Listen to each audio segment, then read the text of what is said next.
Next, Senator Grassley, followed by Senator Padilla. Mr. Ratner, I got some questions about how unrealistic some of these goals are. Not that they aren't worthy goals, but that they're unrealistic. You're a nonpartisan energy policy specialist who spent his entire career as an international oil and gas expert. Before your time in the CIA, you spent 4 years at Enron, so you experienced firsthand the impact of corporate fraud and corruption. Now that you've heard claims of a concerted, overwhelming conspiracy to defraud the public of climate change information, have you seen any evidence to support the Democrats' claims of fossil fuel industry deception? Thank you, Senator. During the course of my career, I've never come across anything that to the likes that have been mentioned here today. Okay. Also for you, your testimony notes that, pardon me, your testimony notes that fossil fuel comprised 84% of U.S. energy consumption in 2022. What would it mean for the U.S. gasoline and international gas prices if all new and expanded oil gas exploration immediately ceased, as advocated by some of my colleagues, as well as the staff report? That's the report I referred to in my opening comments. Sure. I think the initial announcement would send certain shockwaves and uncertainty to the market that basically was saying the U.S. is going to be pulling out of the global fossil fuel industry, whether it's oil or gas and petroleum products. And eventually, as that happened, you would see upward pressure on prices globally for those products. Okay. And Dr. Cohen, if Democrats had their way, they would destroy America's fossil fuel production through excessive regulation and limited taxation at a time when Americans can least afford it.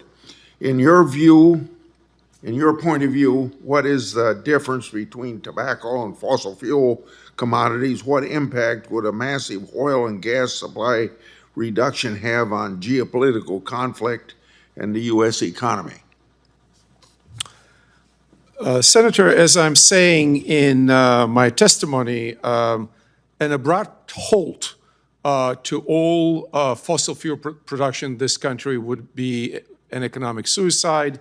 The fundamental difference between tobacco and fossil fuel industry is that fossil fuel industry brings a tangible economic good to the economy. Without it, we cannot have our transportation, our deliveries, our military machines, planes, tanks moving around. So I hope that nobody in their right mind is advocating immediate cessation of fossil fuel production. Would you care to comment on the first part of my question about the difference between tobacco and fossil fuel commodities? As I said, tobacco, the science is establishing that the only thing tobacco does is addiction and health harm. Fossil fuel, on the other hand, as polluting as it may be, produces huge amounts of relatively cheap and concentrated energy, and without it, our economy and our society would collapse. I apologize for missing your point on tobacco. My last question. Yes, sir. In their staff report, the Democrats condemned the description of natural gas as a bridge fuel. They call it deception. These are quotes: deception, disinformation, and doublespeak, end of quote. Is this true?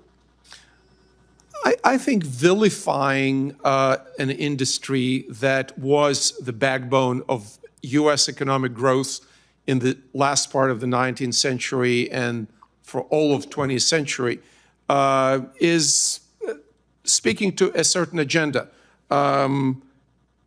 The speakers here talked about methane emissions, that yes, there are methane emissions, but the leading industry that contributes to methane emissions is animal husbandry and agriculture. Nobody talked about that. The fossil fuel industry produces less methane than agriculture. What are we going to do about that?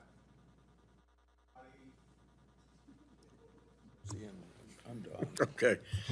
Thank you, Senator Grassley. Senator Padilla. Oh, and just for the record, I believe that the deception related to the characterization of natural gas as a bridge fuel has to do with the industry's intentions that it actually not be a bridge fuel. As the exhibit said, that it was a bridge fuel, but also a destination fuel for the long term. So the deception was pretending that natural gas would be a temporary bridge fuel in a transition to a clean energy economy when that was not actually the industry's intention.